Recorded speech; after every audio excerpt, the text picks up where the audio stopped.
하니라. 아멘. 우리 좌우에 계신 분에게 인사하겠습니다. 사랑합니다. 네, 사랑합니다. 반갑습니다. 네. 오늘 본문의 이야기는 예루살렘 회의 이후에 진행된 결과하고 이제 우리가 흔히 말하는 바울의 2차 선교 여행을 떠나게 되는 그 상황을 이야기하고 있습니다. 오늘 본문의 내용 가운데 예루살렘 회의의 결과가 어떻게 되었느냐 하면 바로 이 결과 복음 외에 다른 복음이라고 칭해진 것들, 예를 들면 우리가 구원을 얻는데 주 예수 그리스도의 은혜만 충분하지 그 외에 율법을 지켜야 하거나 그리고 할례를 받아야 한다고 하는 주장이 잘못된 것을 결정하는 그러한 회의였습니다. 그래서 이 회의를 결정한 후에 안디옥에 이 결과를 통보해 주어야 되는데 보낸 바울과 바나바를 되돌려 보내는 것 외에 예루살렘 공회의 결정을 보증해 줄 새로운 증인들을 보내야 되는데 그게 유다와 실라였고 가서 잘 전해서 이방인들이 매우 기뻐했고 실라는 남고 유다만 돌아왔다 하는 이야기가 오늘 본문에 기록되어 있습니다. 그래도 본문을 다시 한번 살펴서 그걸 확인해 보겠습니다. 이에 사도와 장로와 온 교회가 예루살렘 교회죠. 그 중에서 사람들을 택하여 바울과 바나바와 함께 안디옥으로 보내기를 결정하니 회의 결정이 어떻게 됐는지를 이제 또 보내 알려줘야 되잖아요. 그래서 형제 중에 인도자인 바사바라는 유다와 실라더라 둘을 택해서 같이 보냅니다. 그 편에 편지를 붙여 이르되 사도와 장로된 형제들은 예루살렘 교회죠. 안디옥과 수리아와 길리기아에 있는 이방인 형제들에게 문안하노라. 들은즉 우리 가운데서 어떤 사람들이 우리의 지시도 없이 나가서 말로 너희를 괴롭게 하고 마음을 혼란하게 한다 하기로.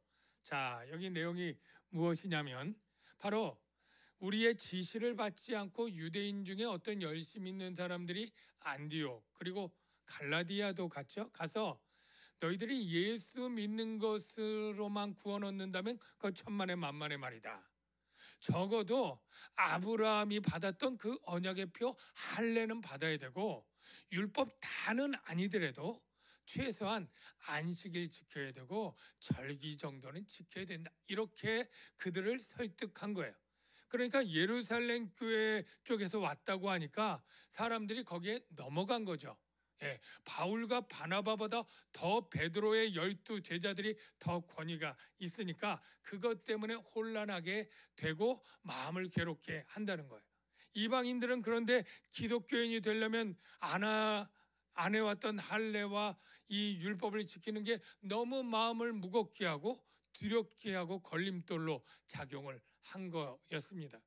이거를 해결해 주는 결정을 이제 해서 보내는데 이렇게 한 거죠.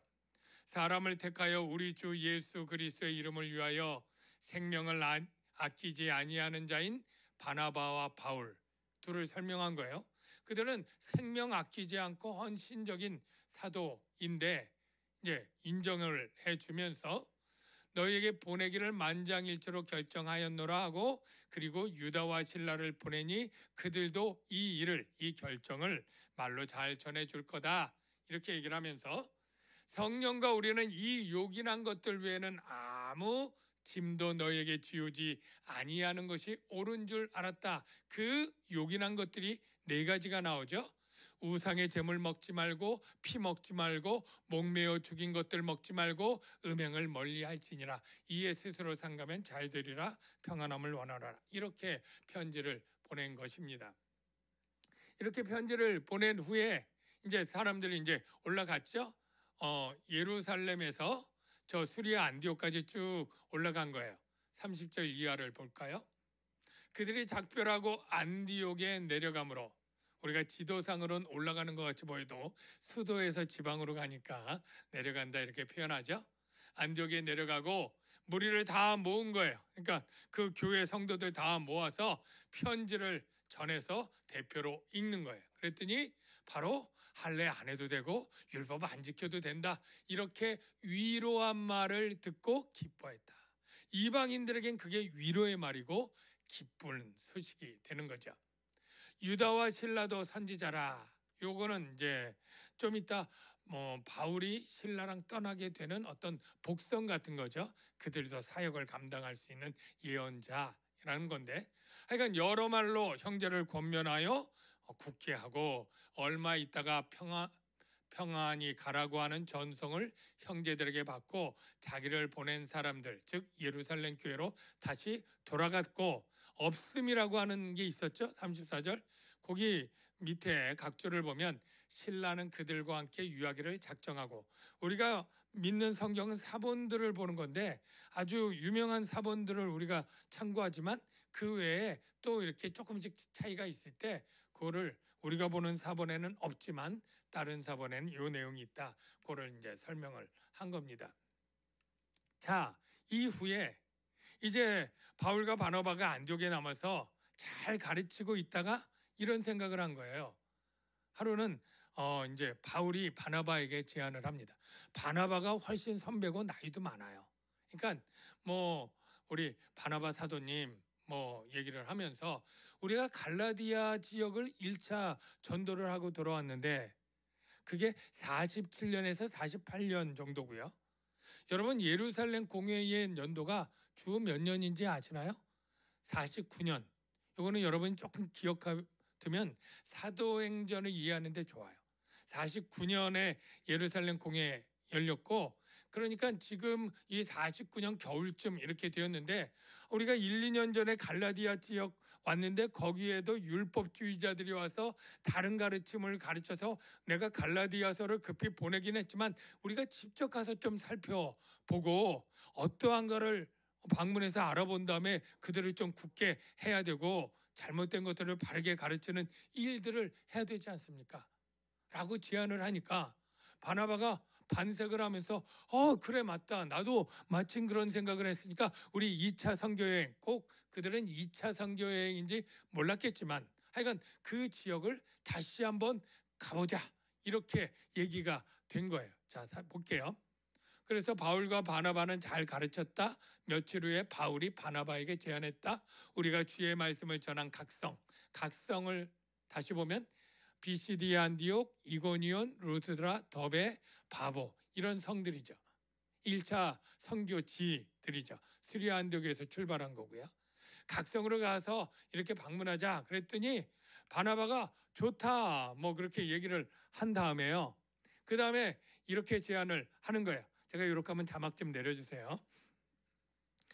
어떻게 얘기를 하냐면, 그런데 내 조카가 있는데 이 마가라는 요한 지난 1차 선교 여행 때 수행원으로 따라갔다가 중도에서 돌아간, 그래서 선교팀에게 많은 낙심을 시키고 짐을 씌웠던 이 마가 요한이 지금 3년 전에는 그랬지만 이제 그가 달라졌어.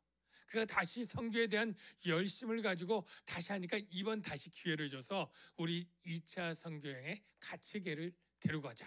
이렇게 제안을 한 겁니다. 그런데 바울이 어때요? 완전히 단호하게 그냥 얼굴이 굳어지면서 거절을 하는 겁니다. 왜 거절하느냐? 이 중요한 선교 여행에 한번 그렇게 중간에 배신하고 나간 사람은 또 그럴 확률이 있다. 사람 쉽게 안 변한다. 그럴 때 우리 이 중요한 하나님의 영혼 구원의 이 사역에 막대한 피해를 줄 수 있는 그러한 리스크를 안고 그 요한을 데려가는 것은 옳지 않다. 이렇게 단호하게 거절을 하는 겁니다. 볼게요. 네. 마가라는 요한도 바나바가 데리고 가고자 하나 바울은 밤빌리아에서 자기를 떠나 함께 일하러 가지 아니한 자, 이게 마가 요한이죠. 데리고 가는 것이 어떻다? 옳지 않다. 그래가지고 서로 심히 다투었다. 그리고 피차 갈라섰다. 이게 49년 50년 사이의 일인데요. 여러분, 이게 이제 헬라어를 보면 미완료 시제라는 게 있어요. 그건 뭐예요? 한 번 한 게 아니라 계속 했다는 거예요.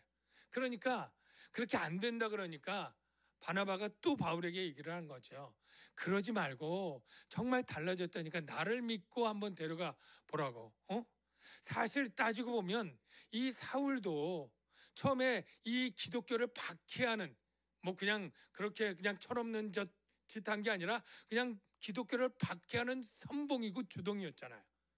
그러다가 회심하자 이 예루살렘에 있는 기독교인들이 안 믿어줬어요.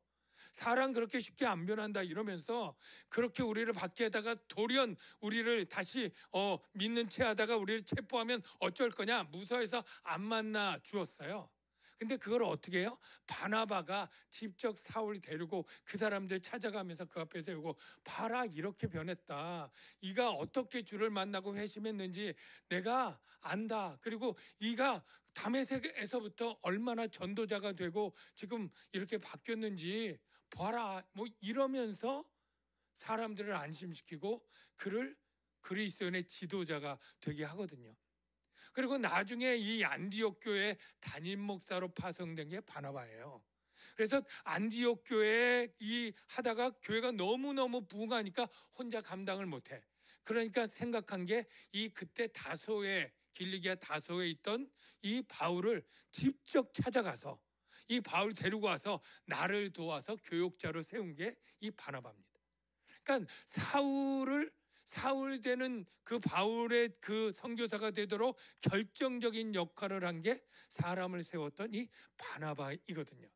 그러니까 그런 얘기를 하면서 이 마가도 지금은 철없고 이렇게 했지만 다시 그가 새로운 마음을 가졌으니 좀 데려가서 선교사 사람 좀 만들어 보자, 이렇게 계속 얘기를 하는데 바울은 계속 단호하게 이게 옳지 않다고, 이 하나님의 이 엄중한 일을 어찌 그럴 수 있느냐고, 정에 끌리면 안 된다고 막 이러면서 결국 싸웠는데 이게 해결이 안 된 거예요.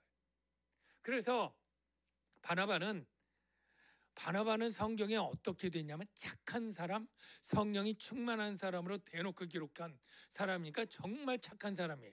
근데 이 바나바도 얼마나 화가 났는지, 그래? 그러면 마가 데리고 내가 먼저 출발해 버렸어요. 예. 그래서 자기 고향인 이 구브로로 떠납니다. 바나바는 마가를 데리고 배 타고 구브로로 가고, 여러분 구브로 섬 찾아보셨죠? 바나바는 절로 갔는데 이 교회 정식 파송을 받고 가지 않은 거예요. 보통 교회가 선교사를 파송할 때 그 뒤에 보면 바울은 파송을 받았어요. 바울은 신라를 택한 후에 형제들에게, 여기 교회죠, 안디옥 교회, 주의 은혜의 부탁함을 받고, 이게 바로 파송식을 한 거예요. 파송식을 하면 뭐가 다르다? 선교 후원이 따라가는 거죠. 그가 몇 년 동안 선교할 때 그 물자들 그 돈 누가 대줘요? 안디옥 교회에서 대주는 거예요. 그래서 정식 선교사로 부탁함을 받고 떠났는데 바나바는 돈이고 뭐고 나 필요 없어, 마가 데리고 그냥 먼저 떠나버린 거예요. 사실 바나바는 좀 부유하기도 했습니다.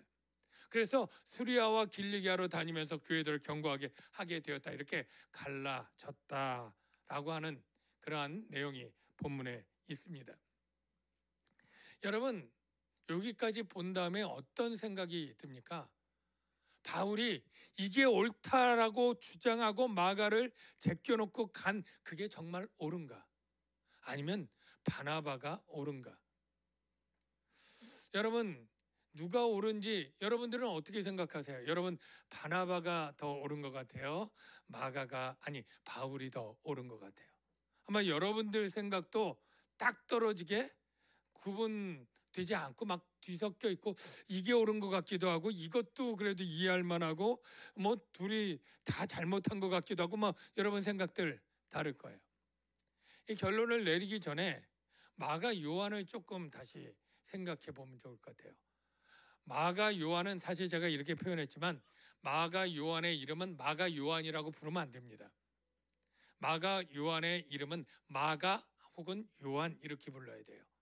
왜냐하면 마가라 하는 요한은 사실 마가라는 이름은 로마에서 불렸던 이름이고 요한은 유대 사람들에게 불렸던 이름이에요. 그러니까 마가 요한이 두 개가 합쳐서 한 이름이 아니고, 마가 로마 사람들은 마가라고 부르고 유대인 사람들은 요한이라고 부른 거예요. 마가 요한은 어디에서 태어났을까요? 고향이 어디일 것 같으세요? 여러분, 마가 요한은 예, 이게 아니고요. 그냥 마가 요한은 구브로 섬이 거기서 고향인 것 같아요. 자기 어머니 이름이 마리아고요. 삼촌이 바나바예요. 근데 이 집안이 부자일 것 같아요? 가난할 것 같아요? 부자예요. 그래서 초대 예루살렘 교회 땅을 기증하면서 헌금했던 사람이 누구예요? 바나바예요. 근데 마가가 일찍 아버지를 여의었어요. 그럼 마리아가 혼자 됐는데 마가 데리고 이사 갈 때 어디로 갔느냐? 바로 예루살렘으로 온 거예요. 사실 그 먼 나라에서 왜 예루살렘에 왔을까요? 허금하는 도시 가운데 바로 믿음 있는 사람들은 이사 갈 때 뭐 따져봐요? 어디가 교회가 가까운지, 신앙생활하기 좋은지 이런 거 따지는 것처럼 마리아는 그가 유대의 신앙 때문에 성전 가까운 곳에서 신앙생활하고 자녀를 키우고 싶었던 거예요. 그래서 마가를 데리고 예루살렘에 와서 사는데 그때 예수님의 공생의 기간과 겹치는 거예요. 예수님께서 최후의 만찬을 어디에서 했어요? 마가의 다락방에서 하는 거죠. 그래서 마가의 다락방에서 성찬을 하고 그때 마가는 신앙이 아직 있었는지 없었는지 약했겠죠. 근데 하여간 그렇게 예수님을 자기 다락방에 모시고 그 밤에 예수님 성찬하고 겟세마네 동산에 갔다가 체포당하는 일이 있었고 제자들은 다 뿔뿔이 도망쳤을 때 그중에 몇은 이 다락방으로 숨어 들어온 거예요. 근데 군병들이 쫓으러 갈 때 제자들 도망갈 때 이 마가에도 인상 깊은 사건이 일어난 거예요. 그 사건이 이렇게 기록되어 있습니다. 한 청년이 벗은 몸에 배 혼니부를 두르고 예수를 따라가다가 무리에게 잡힘에 배 혼니부를 벗어버리고 벗은 몸으로 도망하니라. 여러분 이게 주 30년 예수님 할 때 일인데요. 여러분 이 사건이 여러분 읽었을 때 뭐가 이게 중요해? 왜 이런 사건을 여기에다 기록했지? 이런 생각이 들 만한 별로 시덥지 않은 사건 같지 않아요? 한 청년이 옷입을 갖다가 놀래서 옷입을 벗어버리고 갔다. 이게 뭐가 중요해? 다른 성경 가운데 하나도 기록이 안 돼 있어요. 그러니까 사복음서 중에 마태, 누가, 요한복음에도 없어요. 마가만 딱 기록했어요. 그리고 사람들이 깨닫는 거죠. 이게 누구냐? 이 청년이 마가 자신일 것이다. 다른 사람에게는 별로 중요하지 않은 시덥지 않은 것 같아도 자기 인생과는 자기는 평생 잊지 못할 그러한 사건, 마치 바울이 이 들창문으로 광주를 타고 내려온 것 같은 부끄러운 그러한 어떤 사건, 이런 것들을 그가 잊지 못해서 기록했을 것이다. 이 청년이 마가 요한이다. 그리고 그 배 혼이불은 벗어버리고 달아날 정도는 명품 벗어버리고 간 것처럼 그 당시 굉장히 비싼 옷을 버리고 갔으니까 이 청년이 부자였겠다. 이렇게 또 추측도 할 수 있고요. 그래서 사실 마가의 다락방이 120명이 들어간다는 것은 보통 집이 아니고요. 아주 부잣집 저택이었다는 것을 우리가 알 수 있지 않습니까? 그런데 이때 마가가 30년에 이렇게 기록에 있고 그 다음에 언제 나오느냐면 바로 베드로가 붙잡혀서 죽기 직전의 사건이 이게 사도행전 12장에 있고 주 44년, 그러니까 아까 30년 예수님 죽은 이후에 14년 지난 때의 일입니다. 그리고 예루살렘 교회가 되었고 그때 베드로가 기적적으로 그 감옥에서 탈출하잖아요. 그리고 찾아간 데가 마가라는 요한의 어머니 마리아의 집으로 가니까 거기 여러 사람이 모여 기도하고 있더라. 이게 주 44년이에요. 그러니까 여기서 알 수 있는 건 뭐예요? 마가는 그때 기독교인이 되어서 자기 집은 예루살렘 교회 가정교회로 내어드리고 한 14년 정도 믿음 생활, 기독교인의 신앙 생활을 어머니와 함께 잘하고 있었다. 이렇게 추측할 수 있겠죠.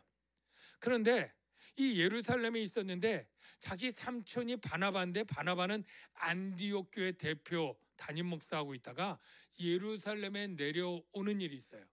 그게 언제냐면 바로 예루살렘에 흉년이 들어서 바나바와 사울이 안디옥 교회 구제원금 갖고 예루살렘에 와요.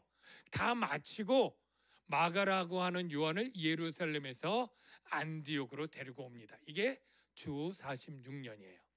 자, 그런데 46년에 있다가 이제 1차 선교여행이 몇 년도에? 47년도에 1년쯤 있다가 이제 선교 갈 때 마가 요한을 우리 바울과 바나바가 요한을 수행자로 좀 데려가자, 걔 돕자, 이렇게 해서 출발하게 되는데요. 두 사람이 배 타고 구브로에 가서 살라미에 이르러 여러 회당에서 전할 때 요한을 수행원으로 두었더라. 바울과 및 동행하는 사람들이 바보에서 배 타고 밤빌리아 있는 버가에 이르니 요한은 그들에게서 떠나 예루살렘으로 돌아가고, 이게 주 47년, 그러니까 선교여행의 초창기에 일어난 일인데요. 여러분, 이 마가 요한이 왜 이 선교팀에 이렇게 치명적인 이 피해를 끼치면서 중간에 되돌아갔을까요? 그 이유가 뭘까요? 성경엔 기록되지 않습니다. 그런데 추측해 볼 수는 있어요. 아까 마가 요한은 부잣집 아들이잖아요. 어려서부터 힘든 일, 육체적인 일 해본 적이 없이 아주 곱게 자란 그러한 아들이에요. 그런데 이 예수를 믿고 이제 자기 삼촌 따라 선교팀 가는데 처음에 고향 쪽으로 가고 이 할만하게 간 거예요. 그리고 이 구브로성 끝나고 이제 버가에 딱 갔는데, 이 버가는 이제 BCD 안디옥 올라가려면 그 앞에가 지금의 태백산맥보다 더 큰 산맥이 있습니다. 그러니까 그 산악 행군을 해가면서 거기서 밥해 먹으면서 이 가는 일이 보통 힘들고 어려운 일이 아닌 거예요. 그러니까 도무지 못 견디고 삼촌, 나 도무지 안 되겠어, 너무 힘들고 어려서 나 돌아갈래 하고 돌아갔을 것 같다라는 게 첫 번째 안. 두 번째는 이렇게 추정돼요. 사실 자기 삼촌인 바나바가 안디옥 교회든 예루살렘 교회든 머리입니다. 그래서 담임 목사이고 수장이에요. 그래서 바나바와 바울 할 때 꼭 바나바가 먼저 이름이 나와요. 바나바, 바울. 예루살렘 교회도 그렇고 안디옥 교회도. 그런데 선교 여행을 가면서 이게 뒤바뀝니다. 바울과 바나바. 그러니까 리더가 누가 된 거예요? 바울이 돼요. 바울이 기적을 일으키고 바울이 말하고 바울이 죽었다 살아나고 바울이 선포하고 다 이렇게 되면서 이 바울이 이 선교팀의 수장처럼 딱 되는 거예요. 그런데 바나바는 성숙하고 성령 충만하고 착한 사람이니까 이게 괜찮은 거야. 훌륭하고 재능 있는 이 바울이 앞장서서 머리 역할을 해도 괜찮은데, 이 마가는 그게 배알이 틀리고 못 견뎠다는 거예요. 아니, 삼촌이 담임 목사인데 왜 맨날 바울 아저씨 말만 따르는가, 뭐 이러다가 그게 안 돼가니까 아니 난 돌아갈래, 아마 이랬을 수도 있겠다. 이거 다 추정입니다. 아무튼 어쨌든 돌아간 거예요. 그리고 나서 3년 지나고 오늘 본문인 거예요. 그래서 바나바가 마가 요한이 그때는 그랬지만 지금은 많이 회심하고 변화되고 선교 열정이 있으니까 데려가자고 했는데 바울이 그걸 칼같이 옳지 않습니다. 그리고 잘라서 아까 우리가 본 것처럼 어떻게 됐어요? 바나바는 고정가요. 바나바는 마가를 데리고 배 타고 구브로로 갔다. 50년에 이렇게 간 거예요. 자, 이후에 이 사건, 이 기록 이후에 바나바는 성경에 더 이상 나오지 않습니다. 이게 끝이에요. 참 어떻게 보면 바울과 바나바가 2차 전도여행도 같이 하고 했으면 좋겠는데 그 성령 충만하고 착한 이 바나바가 이때 다투어서 간 다음에 하나님은 그가 선교 사역을 어떻게 했겠지만 더 이상 사도행전과 이후의 기록에 없습니다. 그런데 마가는 이후의 기록이 나오는 거예요. 언제 나오느냐? 지금 주 50년의 2차 선교여행을 떠나서 바울은 2차 마치고 3차 마치고 그리고 예루살렘에서 포로돼서 로마에 가서 감옥에 갇히죠. 이게 주 60년이에요. 10년이 지난 거예요. 이 10년이 지났을 때 60년에서 62년 로마 감옥에 있던 바울이 편지를 씁니다. 옥중서신. 그래서 에필골몬, 그래서 에베소서, 빌립보서, 골로새서, 빌레몬서, 이 네 개의 편지를 딱 쓰는데 이 편지에 마가 요한이 등장을 해요. 어떻게 등장을 하냐 보면, 자, 바울이 2차 로마 감옥에서 주 60일에서 62년 썼는데 골로새 교회 편지 쓸 때 나와 함께 갇힌 아리스도가와 바나바의 생질 마가가 어떻게 등장해요?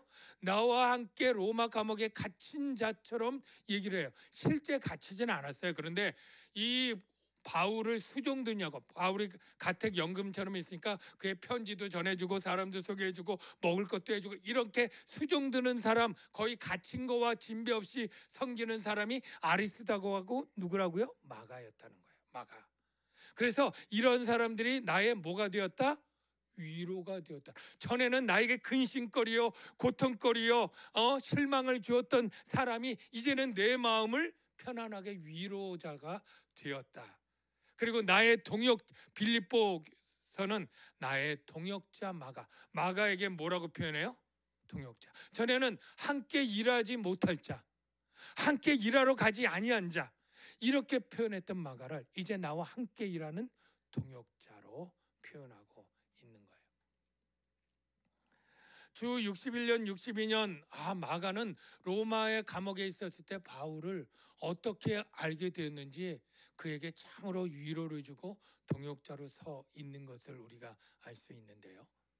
사실은 역사에 보면 사실은 감옥에 갇혀로 바울이 오기 전에 마가는 먼저 로마에 베드로와 있었어요.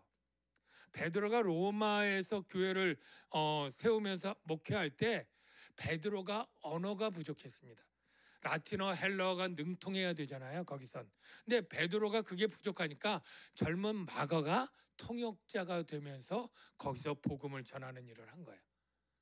나중에 이 베드로가 바울 죽은 후에 베드로도 로마에서 순교를 하는데, 그럴 때 순교한 다음에 사람들이 베드로 사도가 없으니 이 복음의 이야기들을 좀 들려주십시오 마가에게 막 부탁을 하니까 마가가 베드로에게 들었던 그러한 복음서를 쓴 게 우리가 보는 마가 복음인 거예요.